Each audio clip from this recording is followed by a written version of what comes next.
मान बढ़ाई देख कर भक्ति करे संसार, जब देखे कछुहीनता अवगुण धरे गंवार। अर्थात दूसरों की देखा देखी कुछ लोग सम्मान पाने के लिए परमात्मा की भक्ति करने लगते हैं, पर जब वह नहीं मिलता तब वह मूर्खों की तरह इस संसार में ही दोष निकालने लगते हैं।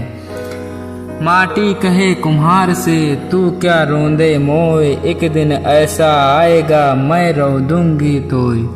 अर्थात मिट्टी कुम्हार से कहती है कि आज जो मुझे अपने पैरों के नीचे रौंद रहा है, लेकिन एक दिन ऐसा आएगा कि तू मेरे तले होगा। अर्थात जीवन में मनुष्य चाहे जितना भी शक्तिशाली हो, मृत्यु के बाद उसका शरीर मिट्टी हो ही जाता है। माला तो कर मैं फिरे, जीव फिरे मुख माही, मनुआ तो चहु दिस फिरे, यह तो सुमिरन नाही। अर्थात माला घुमाने से या मंत्रों का उच्चारण करने से ध्यान नहीं होता, अर्थात ध्यान होता है मन को स्थिर करने से, क्रियाएं करने से नहीं। मन उन्मना न तोलिए, शब्द के मोल न तोल, मूर्ख लोग न जानसी, आपा खोया बोल। अर्थात अशांत या व्याकुल अवस्था में किसी के कही हुई बातों का अर्थ नहीं निकालना चाहिए। ऐसी हालत में व्यक्ति शब्दों का सही अर्थ समझने में असमर्थ होता है।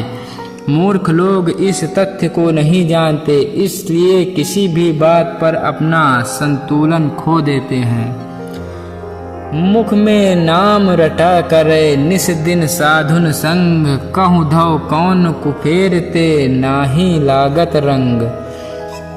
अर्थात रात दिन भगवान के नाम जपने और रोज साधुओं के साथ संगत करने के बावजूद कुछ लोगों पर भक्ति का रंग नहीं चढ़ता, क्योंकि वे अपने अंदर के विकारों से मुक्त नहीं हो पाते। न्याय धोए क्या हुआ, जो मन मैल न जाए, मीन सदा जल में रहे, धोए बास न जाए। अर्थात बार बार नहाने से कुछ नहीं होता अगर मन साफ ना हो। अर्थात बाहरी उपस्थिति से ज़्यादा महत्वपूर्ण है मानव का चरित्र और उसका स्वभाव। उदाहरण के लिए मछली सारी जिंदगी पानी में रहती है पर धुल नहीं पाती, उसमें बदबू फिर भी आती है। पाथर पूजे हरि मिले तो मैं पूजू पहाड़, घर की चाकी कोई न पूजे, जाको पीस खाए संसार। अर्थात कबीर कहते हैं कि अगर पत्थर की मूर्ति की पूजा करने से भगवान मिल जाते तो वे पहाड़ की पूजा कर लेते, लेकिन मूर्तियों से महत्वपूर्ण वो चक्की है जिसमें पीसा हुआ अन्य लोगों का पेट भरता है। अर्थात परंपराओं और प्रथाओं के साथ साथ अपने काम का भी ध्यान रखना चाहिए। पढ़ी गुनी पाठक भये, समझाया संसार, आपन तो समझे नहीं, वृथा गया अवतार। अर्थात कुछ लोग बहुत पढ़ लिख कर दूसरों को उपदेश देते हैं लेकिन खुद अपनी सीख ग्रहण नहीं करते। ऐसे लोगों की पढ़ाई और ज्ञान व्यर्थ है।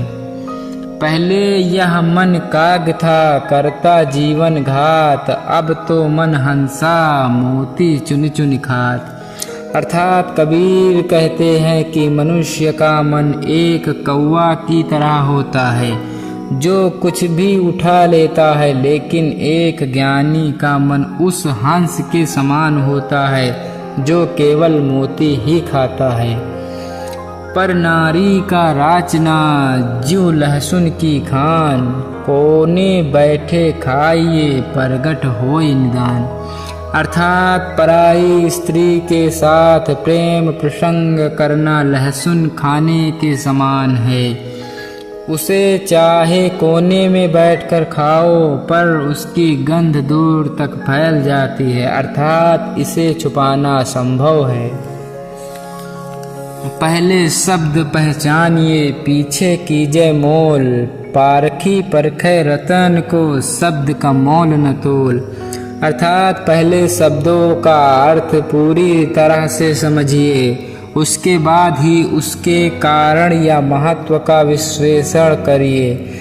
जौहरी भी केवल रत्नों को तोल सकता है, शब्दों को मापना बहुत कठिन है।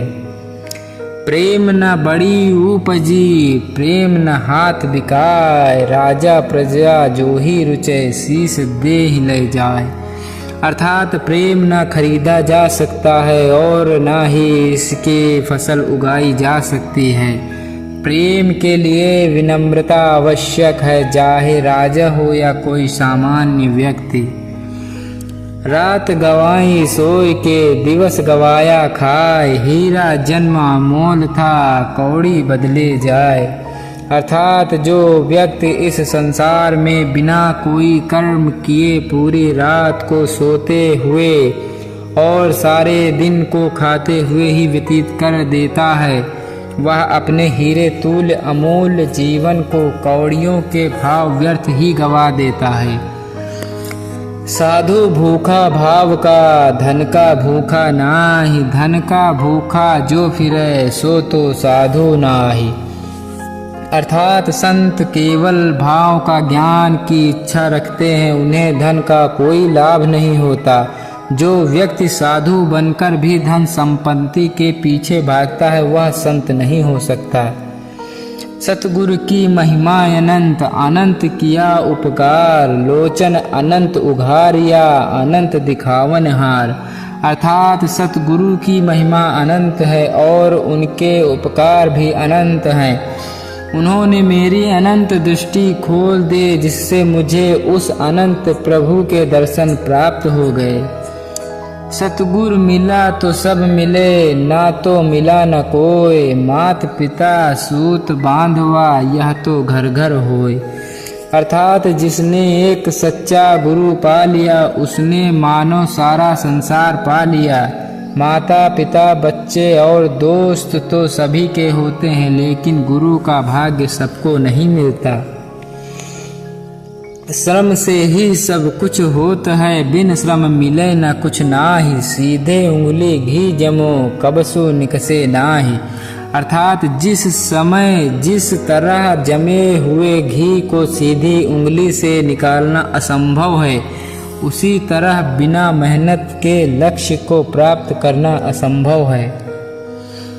सुख में सुमिरन ना किया, दुख में करते याद, कह कबीरता दास की, कौन सुने फरियाद। अर्थात अच्छे समय में भगवान को भूल गए और संकट के समय ही भगवान को याद किया, ऐसे भक्त की प्रार्थना कौन सुनेगा।